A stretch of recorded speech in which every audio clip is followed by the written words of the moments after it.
I'm sure you're familiar with Douglas Murray's work. Yes, and Murray, who's very funny, who I like very much, and who's one of the most courageous people I've ever met. Yeah, he's brilliant. And he had an amazing point about civilizations collapsing, and that when they start collapsing, they become obsessed with gender. And he was saying that it you could trace it back to the ancient Romans, the Greeks. Yeah, Camille Paglia has made much of that. Yeah, I think probably it's not so much an obsession with gender; it's a disintegration of categories as a precursor. So it's a marker for if categories dissolve, especially fundamental ones, the culture is dissolving because the culture is a structure of category. Mm-hmm. That's what it is. Right. So, and in fact, culture is a structure of category that we all share. So we see things the same way. Well, that's why we can talk. I mean, not exactly the same way, because then we'd have nothing to talk about. But roughly speaking, we have a bedrock of agreement. That's the Bible, by the way. So I just walked through the Museum of the Bible in Washington. That was very cool. It's a very cool museum. So the structure, that's what the Bible that's what provides. I figured out. I just figured this out this week.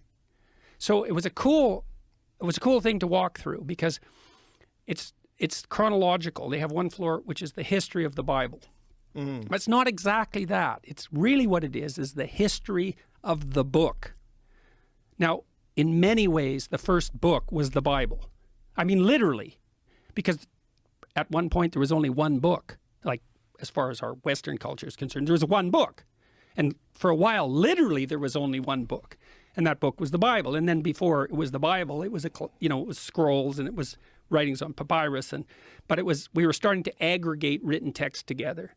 And it went through all sorts of technological transformations. And then it became books that everybody could buy, the book everybody could buy. And the first one of those was the Bible.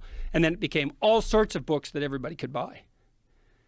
But all those books, in some sense, emerged out of that underlying book. And that book itself, the Bible isn't a book, it's a library. It's a collection of books.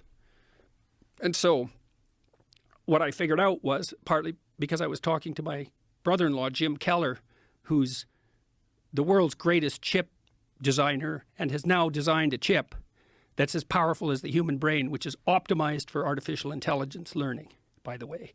And so I talked to him about that. He said, "You heard of the internet?" I said, "Yeah, Jim, I've heard of the internet." He said, "This is way more revolutionary than that."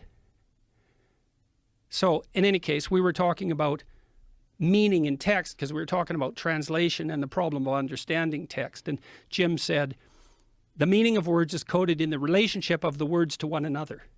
And the postmodernists make that case, that all meaning is derived from the relationship between words. That's wrong because, well, what about rage? That's not words. And what about moving your hand? That's not words. So it's wrong, but part of it's right because the meaning we derive from the verbal domain is encoded in the relationship between words. So now then you think, well, let's think about the relationship between words. Well, some words are dependent on other words. Some ideas are dependent on other ideas. The more ideas are dependent on a given idea, the more fundamental that idea is. That's a definition of fundamental. So now imagine you have an aggregation of texts in a civilization. You say, which are the fundamental texts? And the answer is the texts upon which most other texts depend. And so you'd put Shakespeare way in there in English because so many texts are dependent on Shakespeare's literary revelations. And Milton would be in that category, and Dante would be in that category, at least in translation. Fundamental authors, part of the Western canon, not because of the arbitrary dictates of power, but because those texts influenced more other texts. And then you think about that as a hierarchy, okay, with the Bible at its base, which is certainly the case. Now imagine that's the entire corpus of linguistic production, all things considered. Now, how do you understand that? Like, literally, how do you understand that? The answer is you sample it by reading and listening to stories and listening to people talk. You sample that whole domain. You build a low-resolution representation of that inside you, and then you listen and see through that. And so it isn't that the Bible is true.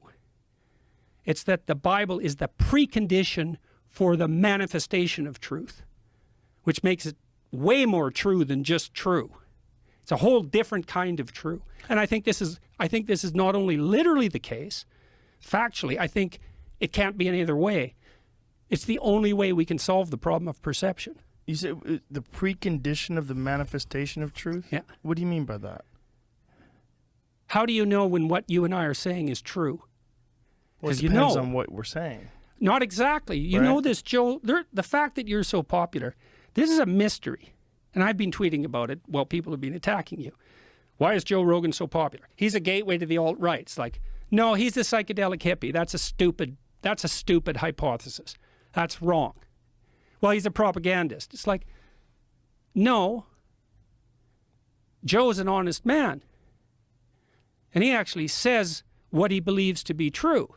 But let's think about that, because that isn't exactly what you do. You follow the conversation and you listen, and you spontaneously manifest words that indicate your reaction. And it isn't the words themselves exactly that are true, because you might be wrong and you might be right, right? I mean, what do you know or what I know? We're going to be wrong a bunch during this conversation. Mm-hmm. But the process that we're manifesting in the discovery of truth and untruth, that's not wrong. That's exactly right.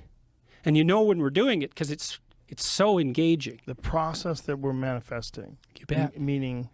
The mutual exploration of structures of truth through dialogue. Okay. In good faith. In good faith. In good faith. That's the most important thing. Yes. And then we could ask, well, what does in good faith mean? Okay, so first of all, I can trust you. And that's been my experience. You've never played games with me. We disagree. That's fun.